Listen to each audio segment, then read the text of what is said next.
style ni Drop D, malakas siya sa sa horrorcore. Tapos may counting jokes din siya. Pero horrorcore talaga yung forte niya. Matagal na rin itong hinihintay yung pagkakataon na ito na makapasok. Lalo na ngayon, debut battle. Kaya pinagandaan rin ng todo. Nakakalimot siya ng linya, choke, stutter sa battle. Hindi ko naman hinihingi na mag-choke siya ngayon. Pero yun yung kahinaan niya. Hindi naman talaga siya nakilala bilang battle MC na lumalaban sa acapella. Nakilala ko siya bilang battle MC sa mga may beat, boom bap. Kaya siguro ayun din yung isang kahinaan niya na hindi siya sanay masyado sa acapella. Yo, Utol Drop D, good luck sa atin. Wala mo ng tropa-tropa. Good luck sa atin mamaya. Yun, Step G, galingan natin parehas. Alam natin na parehas natin na ginusto to. Tsaka good luck sa atin parehas. Alam nating digdikan to.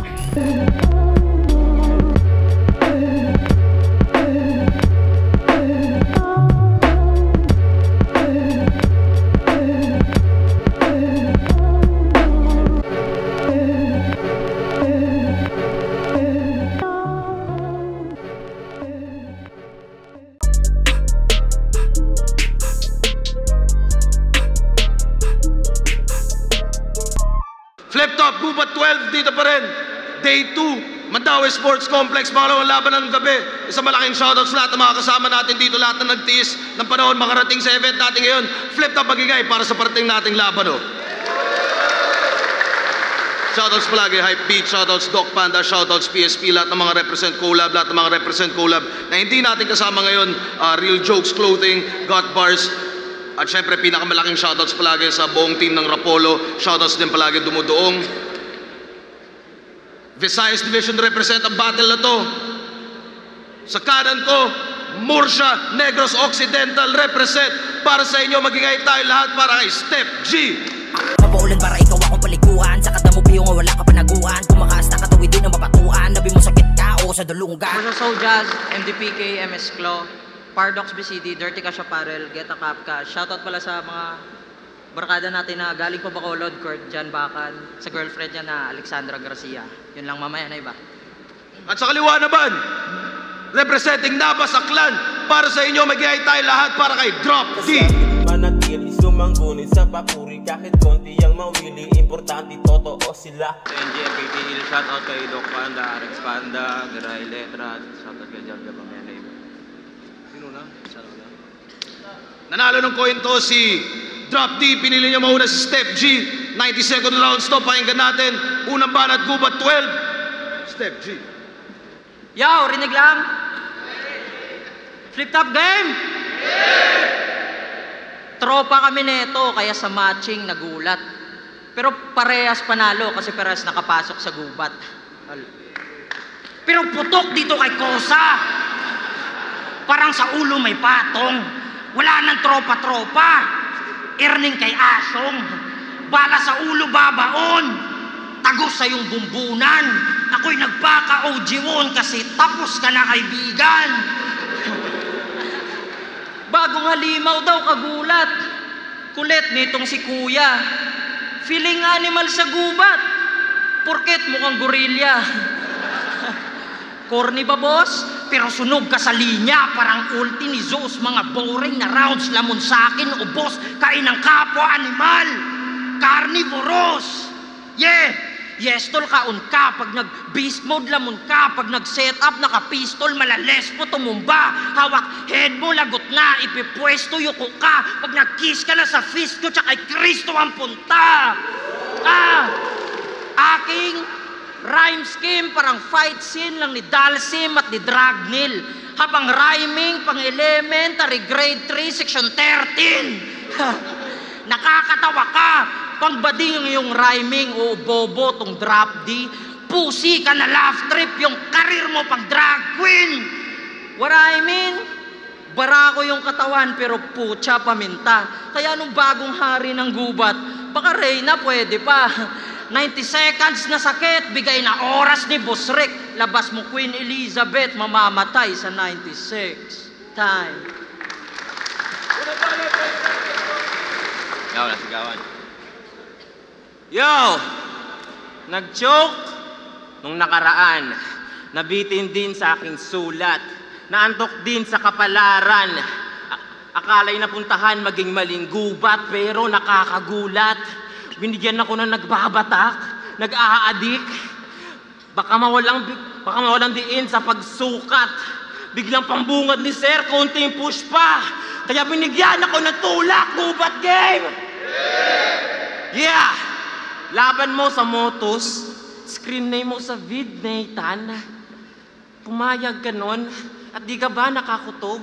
Na kaya hindi ka na nabibigyan ng battle doon kasi si Sight may sama na ng loob kasi isa ka na rin sa MC na tumutulad na ng estilo. Halos lahat parehas na kayo, tol. Pansinin nyo sa wordplay, gestures, adlib, etc. Iisa lang kada hibla sa kada rounds nitong mga pusing GL copycat. Mga sinusuka hairball. At oo, pangungunahan ko na kayo. Hindi ko rin to sariling estilo. Ngunit iilan lang ang kayang gumamit upang gumising sa pangunawan yung mga tulog. Daig nyo pa gumagamit ng iisang instrumento. Lahat kayo magkakatunog at laban niya sa 1 minutes. Inasar niya si Merds na kesyo Chocolate Hills tas Mount Pinatubo tong ulupong. Bugang mo, Mount Pinatubo. Nisalaban yung adika, umusbong. Pinaglaruan ka lang ng Merds. Gamit siyensya. Kung wala man siyensya, iba rin dala na pyesa. Pero kaya kita iwan sa gitna ng kalawakan. Pero maiba, matanong lang kita. Bakit nung umpisa kayo makapasok dito ay masyado na kayong naging hambog? Tila di mapaniwalaan. Itong taga Murcia at si Palay na dating mga tropa, halos di na kami kakilala, kaya sinasabi ko lang sa kanila na yung dating sila, hindi na muling makita, di na sila yan. At kapag yung tropa niya may battle, matik balimbing, hindi na magre-react sa kalabang MC, magmimistulang duling, di pantay pagtingin, kahit na magkaganon, isa lang yung mararating sa iyong pagmamalalim at kundi pa rin mabago ang iyong pananaw. Maghahati ang iyong paglalakbay at iyong matahakbangin. At kampyon, palakpakan. Kampyon. Tsak papanaw kapag kanyang natamaan pero di nyo mahulaan kung compliment pa o condolence kapag sinabi ko si Stephen na maalam. Pangalawang banat, pakinggan natin. Yo. Nung 1 minute, nagkalat all 3 rounds, tas sa gubat, pasok pa. Ngayon, hindi lang choke ang abutin sa mga punches, tulog ka. Pangalan pa lang natin, nagsasabing taob ka. Step, drop, ako yung aabante habang ikaw hulog ka. Yeah. Siya si Harvey Pascual. Galing Aklan. Kaduda-duda yung itsura, parang may lahing aswang.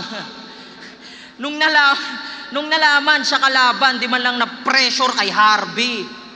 Tignan nyo naman ang itsura, parang Pinoy version ni Barney. Ano, malayo ka kay Barney dahil sa kutis na ulik ba?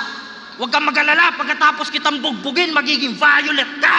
Bakit drop D ay giatay sa akin tagilid ka? Gusto ko big fish ang makatay, parang manging isda. Ano, inis na? Wala kang skills, timang ka. Wala kang kanta, gigs, music videos, usapang karir, iwan ka. Di mo ko kayang higitan, kaya malabo tong palarin para bang giant sa Duwende, Garcia Ryan, kay Tank Davis. Di ka makakatumba sa akin. Ah! Gusto niyo ng flow?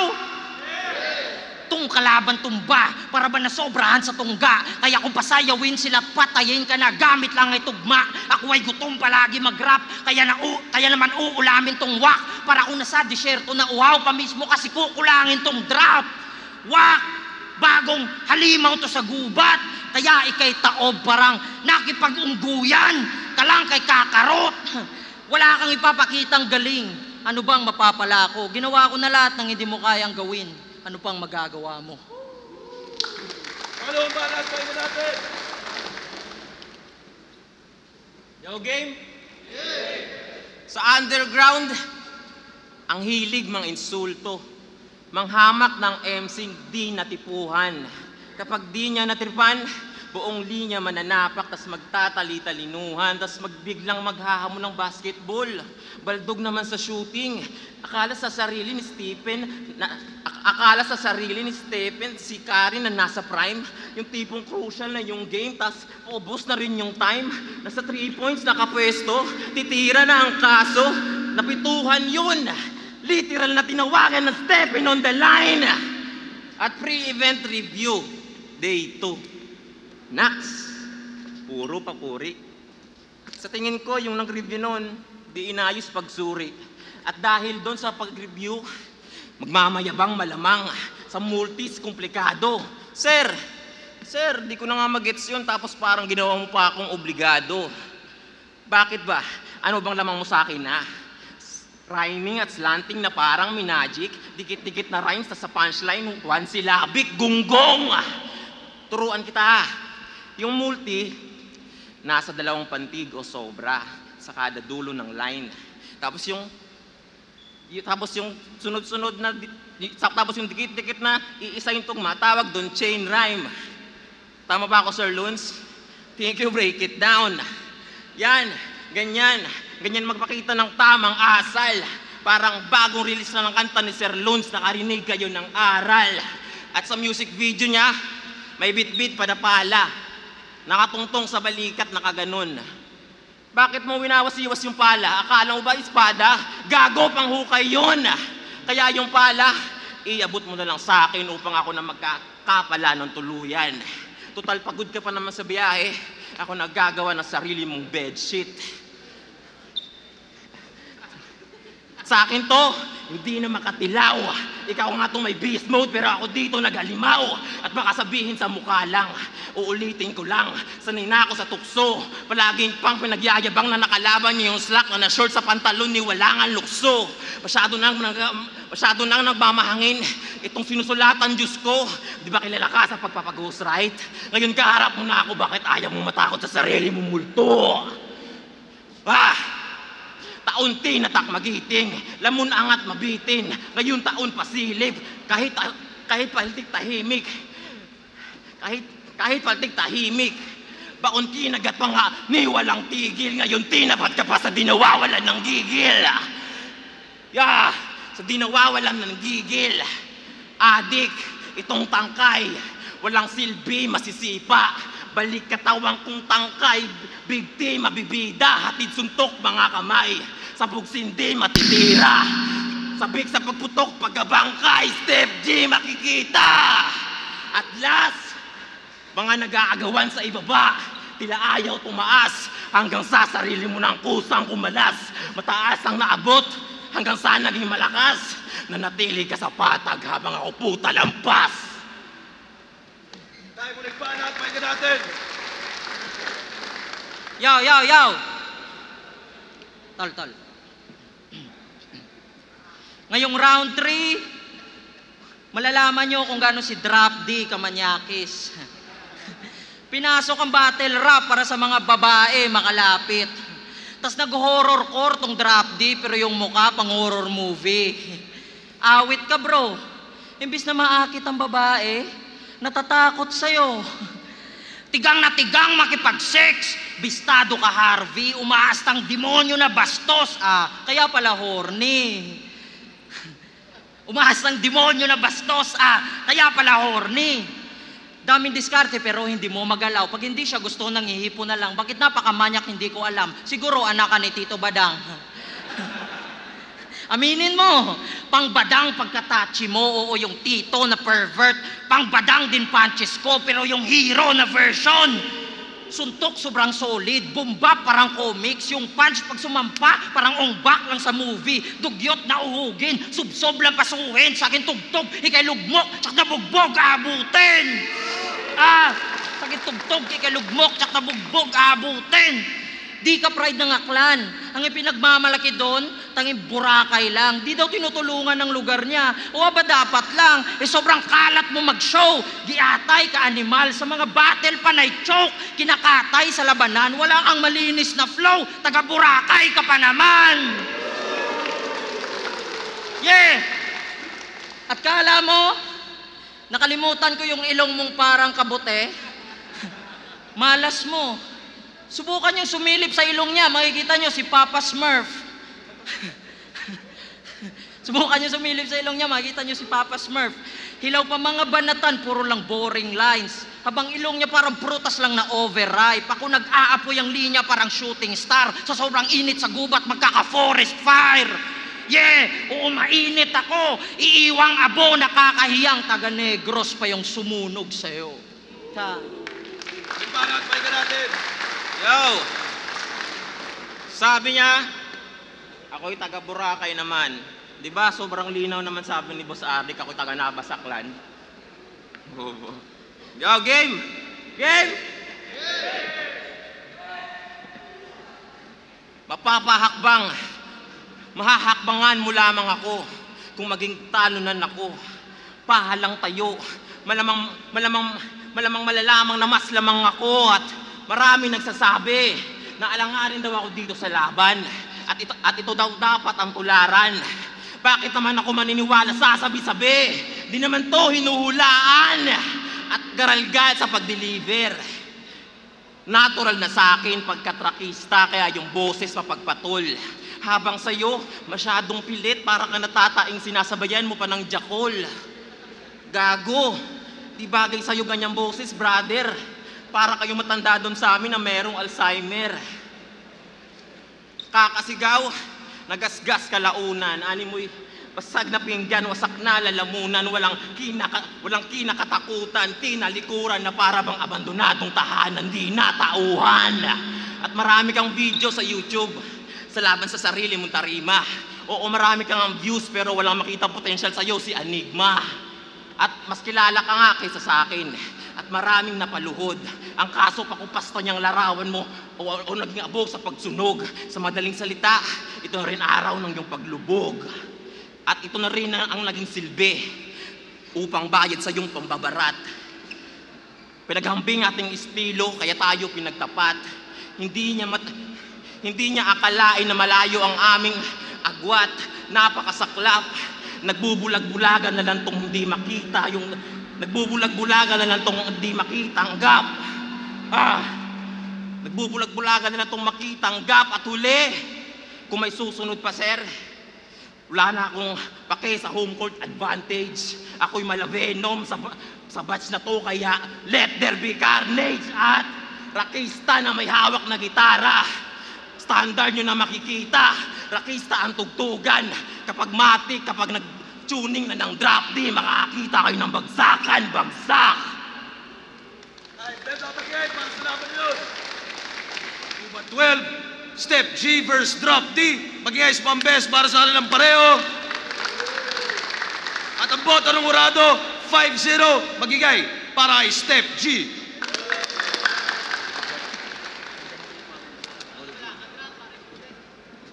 Shoutout sa mga tropa sa Murcia, tanang nyo tropa sa Bomba. Auto Ventures, Abangers, Boss Mastermind Bernales, Bubapan Rap Battle League. Yun lang. Thank you. So, shoutout lang ako kay Pat, kay Jab, kay Katie, kay Anya, Brian, at saka shoutout lang sa school guy. Maraming salamat. Rap G versus Step G. Lamang na lamang si Step G. Kita naman, ganda ng rhyme scheme niya. Tapos yung pangalan nila na Rap D. Kaya yun, sa round 1 pa lang, kita na kung sino pa na Step G. Yo, Master Pit, Step G versus Drop D. Binoto kasi Step G. All 3 rounds. Pero props sa boses ni Drop D. Ang ganda ng vocal cord niya.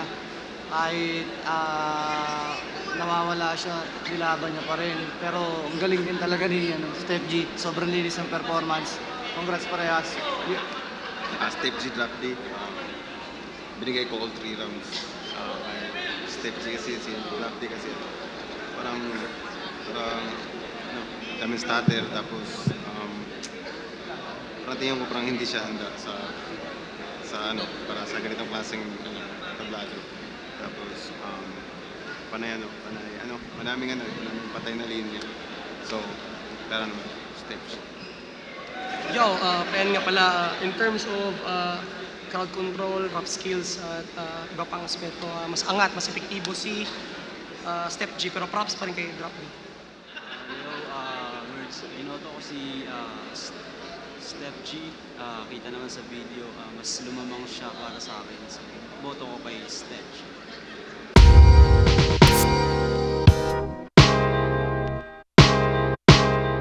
Yun, nangyari kanina, talo. Siguro dahil na rin din sa stutter ko. Kasi hindi ko rin makontrol yung breathing ko dahil na rin siguro sa sakit ko. Pero di ko yung ginagawa rason. Talo kung talo. Yun, tanggap. Bawi sunod. Sa akin to, hindi na makatilaw. Ikaw nga itong may beast mode pero ako dito nagalimaw. At baka sabihin sa mukha lang, uulitin ko lang. Sanay na ako sa tukso. Palaging pang pinagyayabang na nakalaban niyo yung slack na short sa pantalon ni walangan lukso. Masyado nang nagmamahangin itong sinusulatan Diyos ko. Di ba kilala ka sa pagpapag-ghost ride? Ngayon kaharap mo na ako, bakit ayaw mo matakot sa sarili mong multo? Yon, masaya ako ngayon na kuha ko na yung kauna-unahang panalo ko dito sa liga. Talo ako nung 1 minute eh. Nang masaya, sobrang solid ng laban namin ni Drop D. Dikit lang din para sa akin. Siguro yung mga ginamit ko na rhyme scheme multis na doon naghiyawan yung mga tao. Doon ko nakita na nakuha ko na yung momentum. Nung 1 minute, nagkalat all 3 rounds, tas sa gubat, pasok pa. Ngayon hindi lang choke ang aabutin, sa mga punches tulog ka. Pangalan pa lang natin, nagsasabing taob ka. Step, drop, ako yung aabante habang ikaw hulog ka. Yeah. Siya si... Meron akong ginagawa ngayong EP. Bali ngayong taon, maglalabas ako ng mga 2 track. Focus ako pagtapos na ito, pag-away focus pa rin ako sa music. Sobrang dami kong unreleased na tracks, music videos na gagawin pagka uwi ko. Tsaka abangan nyo na lang lahat. At ka-release ko rin ng mga music videos ko. Paki-check nyo na rin sa YouTube. Yun, shout out sa lahat, sa group, sa lugar namin, sa clan. At syempre sa grupo ko at syempre kay Doc Panda at sa Griay Letra at sa Axis NG at pinaka sa lahat MKTL. Yo, mensahe kung meron mang nanonood sa akin, maraming salamat at sana nagugustuhan niyo yung ginagawa ko at sana pagpatuloy niyo rin yung pagsuporta sa iba, hindi lang din sa akin. Yun, sa lahat ng mga sumusuporta, salamat palagi. Salamat sa day 1 mula nung simula ako at hanggang andito na sa pinakamalaking liga. Salamat at lalakasan ko pa palagi. Kada palabas, dapat palakas.